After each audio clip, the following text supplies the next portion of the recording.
दशा माता व्रत की पौराणिक कथा के अनुसार प्राचीन समय में राजा नल और दमयंती रानी सुखपूर्वक राज्य करते थे।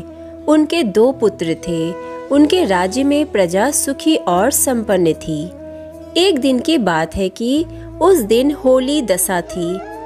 एक ब्राह्मणी राजमहल में आई और रानी से कहा, दशा का डोरा ले लो। बीच में दासी बोली, हाँ रानी साहिबा, आज के दिन सभी सुहागिन महिलाएं दशा माता की पूजन और व्रत करती हैं तथा इस डोरे की पूजा करके गले में बांधती है, जिससे अपने घर में सुख समृद्धि आती है। अतः रानी ने ब्राह्मणी से डोरा ले लिया और विधि अनुसार पूजन करके गले में बांध लिया। कुछ दिनों के बाद राजा नल ने दमयंती के गले में डोरा बंधा हुआ देखा। राजा ने पूछा, इतने सोने के गहने पहनने के बाद भी आपने यह डोरा क्यों पहना? रानी कुछ कहती, इसके पहले ही राजा ने डोरे को तोड़कर जमीन पर फेंक दिया। रानी ने उस डोरे को जमीन से उठा लिया और राजा से कहा, यह तो दशा माता का डोरा था, आपने उनका अपमान करके अच्छा नहीं किया। जब रात्रि में राजा सो रहे थे, तब दशा माता स्वप्न में बुढ़िया के रूप में आई और राजा से कहा, हे राजा, तेरी अच्छी दशा जा रही है और बुरी दशा आ रही है। तूने मेरा अपमान करके अच्छा नहीं किया। ऐसा कहकर बुढ़िया अंतर्ध्यान हो गई। अब जैसे तैसे दिन बीतते गए, वैसे वैसे कुछ ही दिनों में राजा के ठाठ बाट, हाथी घोड़े, लाव लश्कर, धन धान्य, सुख शांति सब कुछ नष्ट होने लगे। अब तो भूखे मरने का समय तक आ गया। एक दिन राजा ने दमयंती से कहा, तुम अपने दोनों बच्चों को लेकर अपने मायके चली जाओ। रानी ने कहा, मैं आपको छोड़कर कहीं नहीं जाऊंगी। जिस प्रकार आप रहेंगे उसी प्रकार मैं भी आपके साथ रहूंगी। तब राजा ने कहा, अपने देश को छोड़कर दूसरे देश में चलें। वहाँ जो भी काम मिल जाएगा वही काम कर लेंगे। इस प्रकार नल दमयंती अपने देश को छोड़कर चल दिए। चलते चलते रास्ते में भील राजा का महल दिखाई दिया। वहाँ राजा ने अपने दोनों बच्चों को अमानत के तौर पर छोड़ दिया। आगे चले तो रास्ते में राजा के मित्र का गांव आया। राजा ने रानी से कहा, चलो हमारे मित्र के घर चलें। मित्र के घर पहुंचने पर उनका खूब आदर सत्कार हुआ और पकवान बनाकर भोजन कराया। मित्र ने अपने शयन कक्ष में सुलाया। उसी कमरे में मोर की आकृति की खूंटी पर मित्र की पत्नी का हीरो जड़ा कीमती हार टंगा था। मध्य रात्रि में रानी की नींद खुली तो उन्होंने देखा कि वह बेजान खूंटी हार को निगल रही है। यह देखकर रानी ने तुरंत राजा को जगाकर दिखाया और दोनों ने विचार किया कि सुबह होने पर मित्र के पूछने पर क्या जवाब देंगे। अतः यहाँ से इसी समय चले जाना चाहिए। राजा रानी दोनों रात्रि को ही वहाँ से चल दिए। सुबह होने पर मित्र की पत्नी ने खूंटी पर अपना हार देखा। हार वहाँ नहीं था। तब उसने अपने पति से कहा, तुम्हारे मित्र कैसे हैं जो मेरा हार चुराकर रात्रि में ही भाग गए हैं? मित्र ने अपनी पत्नी को समझाया कि मेरा मित्र कदापि ऐसा नहीं कर सकता। धीरज रखो, कृपया उसे चोर मत कहो। आगे चलने पर राजा नल की बहन का गांव आया। राजा ने बहन के घर खबर पहुंचाई कि तुम्हारे भाई भौजाई आए हुए हैं। खबर देने वाले से बहन ने पूछा, उनके हालचाल कैसे हैं? वह बोला, दोनों अकेले हैं, पैदल ही आए हैं तथा वे दुखी हाल में हैं। इतनी बात सुनकर बहन थाली में कांदा रोटी रखकर भैया भाभी से मिलने आई। राजा ने तो अपने हिस्से का खा लिया, परंतु रानी ने जमीन में गाड़ दिया। चलते चलते एक नदी मिली। राजा ने नदी में से मछलियां निकालकर रानी से कहा, तुम इन मछलियों को भूंजो, मैं गांव में से परोसा लेकर आता हूँ। गांव का नगर सेठ सभी लोगों को भोजन करा रहा था। राजा गांव में गया और परोसा लेकर वहां से चला तो रास्ते में चील ने झपट्टा मारा तो सारा भोजन नीचे गिर गया। राजा ने सोचा कि रानी विचार करेगी कि राजा तो भोजन करके आ गया और मेरे लिए कुछ भी नहीं लाया। उधर रानी मछलियां भूंजने लगी तो दुर्भाग्य से सभी मछलियां जीवित होकर नदी में चली गई।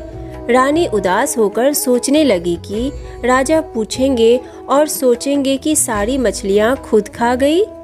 जब राजा आए तो मन ही मन समझ गए और वहां से आगे चल दिए। चलते चलते रानी के मायके का गांव आया। राजा ने कहा, तुम अपने मायके चली जाओ, वहां दासी का कोई भी काम कर लेना, मैं इसी गांव में कहीं नौकर हो जाऊंगा। इस प्रकार रानी महल में दासी का काम करने लगी और राजा तेली के घाने पर काम करने लगा। दोनों को काम करते बहुत दिन बीत गए। जब होली दशा का दिन आया तब सभी रानियों ने सिर धोकर स्नान किया। दासी ने भी स्नान किया। दासी ने रानियों का सिर गूथा तो राजमाता ने कहा, मैं भी तेरा सिर गूथ दूं?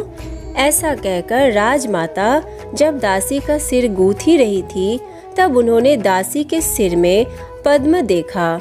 यह देखकर राजमाता की आंखें भर आई और उनकी आंखों से आंसू की बूंदें गिरी।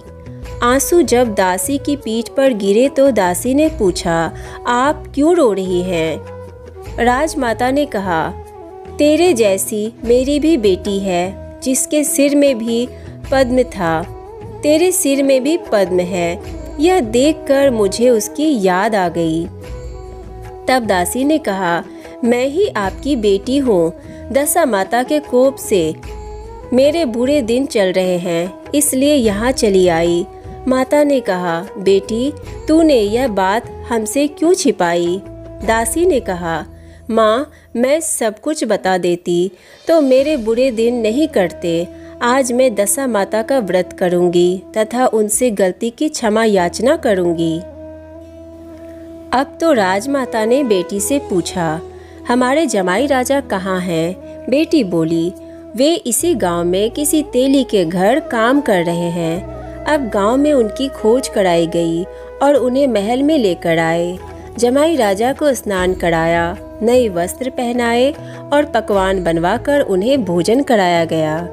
अब दशा माता के आशीर्वाद से राजा नल और दमयंती के अच्छे दिन लौट आए। कुछ दिन वहीं बिताने के बाद अपने राज्य जाने को कहा। दमयंती के पिता ने खूब सारा धन, लाव लश्कर, हाथी घोड़े आदि देकर बेटी जमाई को विदा किया। रास्ते में वही जगह आई जहां रानी ने मछलियों को भूना था और राजा के हाथ से चील के झपट्टा मारने से भोजन जमीन पर आ गिरा था।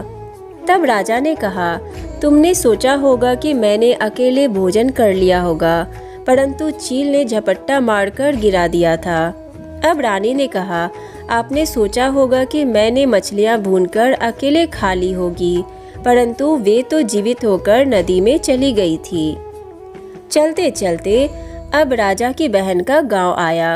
राजा ने बहन के यहाँ खबर भेजी। खबर देने वाले से पूछा कि उनके हालचाल कैसे हैं। उसने बताया कि वे बहुत अच्छी दशा में हैं। उनके साथ हाथी घोड़े लाव लश्कर हैं। यह सुनकर राजा की बहन मोतियों की थाल सजाकर लाई। तभी दमयंती ने धरती माता से प्रार्थना की और कहा, माँ आज मेरी अमानत मुझे वापस दे दो। यह कहकर उस जगह को खोदा जहाँ कांदा रोटी गाड़ दिया था। खोदने पर रोटी तो सोने की और कांदा चांदी का हो गया। ये दोनों चीजें बहन की थाली में डाल दी और आगे चलने की तैयारी करने लगे। वहां से चलकर राजा अपने मित्र के घर पहुंचे। मित्र ने उनका पहले के समान ही खूब आदर सत्कार और सम्मान किया। रात्रि विश्राम के लिए उन्हें उसी शयन कक्ष में सुलाया। मोड़ने वाली खूंटी के हार निगल जाने वाली बात से नींद नहीं आई। आधी रात के समय वही मोड़ने वाली खूंटी हाड़ उगलने लगी तो राजा ने अपने मित्र को जगाया तथा रानी ने मित्र की पत्नी को जगाकर दिखाया। आपका हाड़ तो इसने निगल लिया था। आपने सोचा होगा कि हाड़ हमने चुराया है। दूसरे दिन प्रातःकाल नित्य कर्म से निपटकर वहाँ से वे चल दिए। वे भील राजा के यहाँ पहुँचे और अपने पुत्रों को मांगा तो भील राजा ने देने से मना कर दिया। गांव के लोगों ने उन बच्चों को वापस दिलाया। नल दमयंती अपने बच्चों को लेकर अपनी राजधानी के निकट पहुँचे तो नगरवासियों ने लाव लश्कर के साथ उन्हें आते हुए देखा। सभी ने बहुत प्रसन्न होकर उनका स्वागत किया तथा गाजे बाजे के साथ उन्हें महल पहुँचाया। राजा का पहले जैसा ठाठ बाट हो गया। राजा नल दमयंती पर दशा माता ने पहले कोप किया, ऐसी किसी पर मत करना और बाद में जैसी कृपा करी वैसी सब पर करना। बोलो दशा माता की जय। तो आज के लिए बस इतना ही। अगर वीडियो अच्छी लगी हो तो वीडियो को लाइक कीजिए, सनातन रहस्य को सब्सक्राइब कीजिए और ज़्यादा से ज़्यादा शेयर कीजिए। राधे राधे।